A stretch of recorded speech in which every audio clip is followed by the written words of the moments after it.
ये देश न तो संविधान से चलेगा न कानून से, ये चलेगा धमकियों से, दंगों से, हिंसा से। ऐसा मैं नहीं कह रही हूँ, ऐसी कॉकरोच जनता पार्टी के प्रवक्ता की भाषा कह रही है। सौरभ दास, अभिजीत दिपके, आशुतोष रांका, जितने कॉकरोच पार्टी के नाम ले लो, सबने एक सुर में कह दिया है कि वो भारत की सुप्रीम कोर्ट की बात भी नहीं सुनेंगे। सोचिए, अब सीजेपी तय करेगी कि इस देश में कोर्ट क्या फैसला सुनाएगा। अब ये गैंग तय करेगी कि सरकार क्या करेगी। क्या इस देश का कानून अब सड़कों पर गुंडागर्दी करने वाली भीड़ तय करेगी? देखिए, जंतर मंतर प्रोटेस्ट में प्रदर्शनों के नाम पर जो हिंसा हुई, तोड़फोड़ हुई, पुलिस पर हमले हुए, उसके खिलाफ देश के आम नागरिकों ने सुप्रीम कोर्ट में PIL लगाई, जिसमें बोला गया कि सरकार आपराधिक मामले रातों रात वापस नहीं ले सकती है। फिर सुप्रीम कोर्ट ने इस पर फैसला सुनाया कि जो स्टूडेंट शांतिपूर्ण प्रदर्शन कर रहे थे या नाबालिग हैं, उन्हें परेशान नहीं किया जाए, उनके केस वापस हों। लेकिन जिन्होंने हिंसा की, सरकारी संपत्ति को नुकसान पहुंचाया और पुलिस पर हमला किया, उन पर इन्वेस्टिगेशन जारी रहेगी। बस यही बात सौरभ दास से लेकर कॉकरोच पार्टी को बुरी लग गई। उनको हर दंगाई पर हुआ केस रोकना है, इन्वेस्टिगेशन रोकनी है। सौरभ दास और उनकी मंडली को तकलीफ है।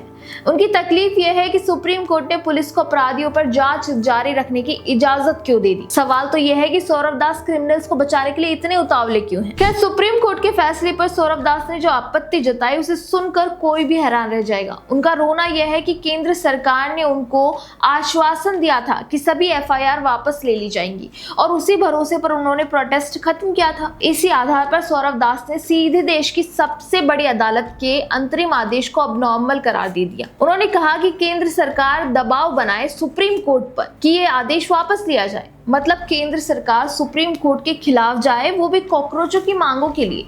जैसे सरकार जनता के लिए नहीं, अब कॉकरोचों के लिए काम करती है। इतना ही नहीं, उन्होंने देश को खुली धमकी तक दे डाली कि अगर आज ही सारी FIR वापस नहीं ली गई तो CJP फिर से सड़कों पर उतरकर राष्ट्रव्यापी आंदोलन शुरू करेगी। सौरभ दास के इस बयान के तुरंत बाद उनकी पूरी मंडली मैदान में कूद पड़ी। अभिजीत दिपके ने चेतावनी दी कि अगर जांच बंद नहीं हुई तो CJP विशाल प्रदर्शन के साथ जवाब देगी।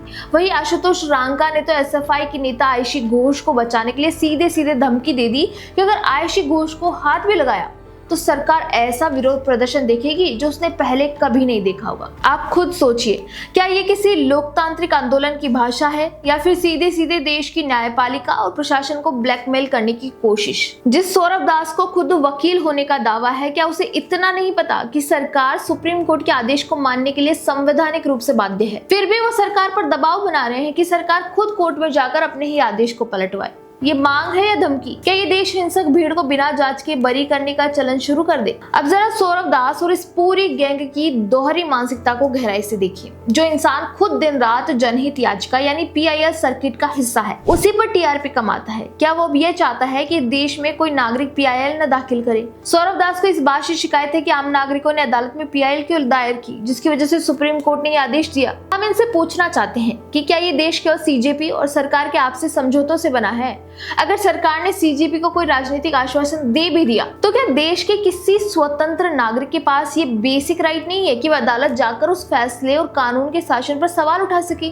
जैसे इनके पास प्रोटेस्ट करने की इंडिपेंडेंस है, लोगों के पास भी है उनके फैसले के खिलाफ जाने की। हमारे यहाँ तो सरकार में रहते हुए लोग आतंकवादियों को बचाने के लिए कोर्ट गए हैं, तो ये तो फिर भी देश से जुड़ा मामला है। कॉमन सेंस की बात है कि सरकार किसी राजनीतिक फायदे के लिए भी गंभीर आपराधिक मामलों की जांच को खुद ब खुद बंद नहीं कर सकती। सुप्रीम कोर्ट के आदेश को सरकार मानने के लिए बाध्य है, लेकिन CJP के लोग खुद को सुप्रीम कोर्ट से भी ऊपर समझते हैं।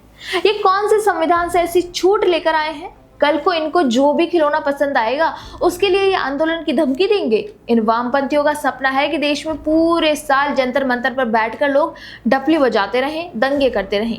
क्या ये लोग आंदोलन की धमकी देकर देश के चीफ जस्टिस ऑफ इंडिया का फैसला बदलवाना चाहते हैं?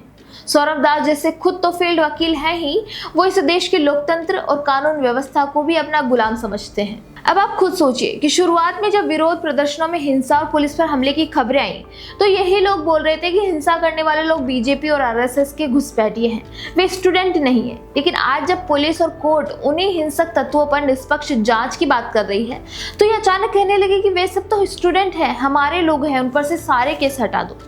अगर वे BJP या RSS के लोग थे तो आप उन्हें बचाने के लिए सुप्रीम कोर्ट को धमकी क्यों दे रहे हैं? और अगर वे आपके लोग थे तो आपने पहले झूठ क्यों बोला? इनकी स्ट्रैटेजी साफ है, जब तक फैसला इनकी शर्तों पर हो तब तक न्यायपालिका महान है, और जहां कोर्ट ने कहा कि कानून अपना काम करेगा वहां कोर्ट को ही खारिज कर दो।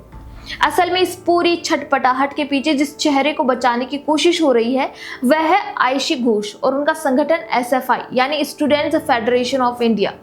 एसएफआई कम्युनिस्ट पार्टी की छात्र शाखा है यानी स्टूडेंट विंग है, जिसका इतिहास कैंपस में हिंसा, गुंडागर्दी और विरोधी विचारधारा वाले छात्रों पर हमलों से भरा हुआ रहा है। जेएनयू से लेकर देश के अलग अलग हिस्सों में जब जब भारत की संप्रभुता के खिलाफ नारे लगे हैं, एसएफआई हमेशा उन टुकड़े टुकड़े तत्वों के साथ ढाल बनकर खड़ी हुई है। आयशी घोष पर जेएनयू में तोड़फोड़, सुरक्षा गार्डों पर हमले, हिंसा भड़काने के गंभीर मामले दर्ज हैं। आज जब पुलिस कानून के तहत अपनी जांच आगे बढ़ा रही है तो सीजेपी और एसएफआई मिलकर पूरे देश में ढोंग रचा रहे हैं कि हमारे नेता को हाथ मत लगाओ। अब सवाल उठता है कि आखिर सीजेपी की असली मंशा क्या है? क्या सीजेपी अब देश के क्रिमिनल्स को बचाने के ठेकेदार बन चुकी है? क्या अब सीजेपी तय करेगी सुप्रीम कोर्ट को क्या फैसला सुनाना चाहिए? क्या अब ये गैंग तय करेगी कि चुनी हुई सरकार क्या काम करेगी और क्या नहीं? सोच कर देखिए, क्या देश धमकियों से चलेगा? क्या आगे से यही तरीका अपनाया जाएगा कि जब भी कोई आपराधिक काम करे, हिंसा करो, सरकारी संपत्ति को नुकसान पहुंचाओ और जो पुलिस या अदालत कार्रवाई करने लगे तो सड़क पर उतरकर उपद्रव करने की धमकी दे दो? क्या भारत का कानून और लोकतंत्र ब्लैकमेलिंग से चलेगा? आपका इस बारे में क्या कहना है? हमें कमेंट करके जरूर बताइए। वीडियो पसंद आए तो लाइक, शेयर एंड सब्सक्राइब करना ना भूलें।